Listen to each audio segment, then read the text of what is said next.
যে মানুষ ছোট পায়ে বড় স্বপ্ন নিয়ে হাঁটে তার গন্তব্য থাকে অশেষ। এক গ্রামে ছোট্ট একটি ছেলে ছিল, তার নাম রাহুল।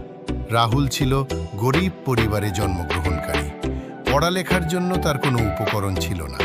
তার বাবা মা দিন আনে দিন খায়। অনেক সময় রাহুলের কাছে একটা নতুন খাতা বা কলম কেনা ছিল বড় এক স্বপ্ন।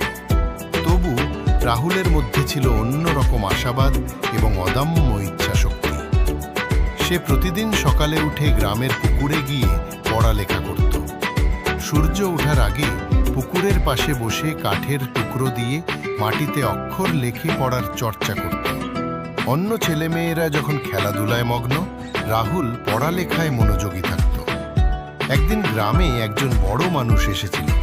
তিনি স্থানীয় স্কুল প্রতিষ্ঠা করতে চাচ্ছিলেন। রাহুলের অধ্যবসায় দেখে তিনি তাকে উৎসাহ দিলেন। কিছুদিন পরে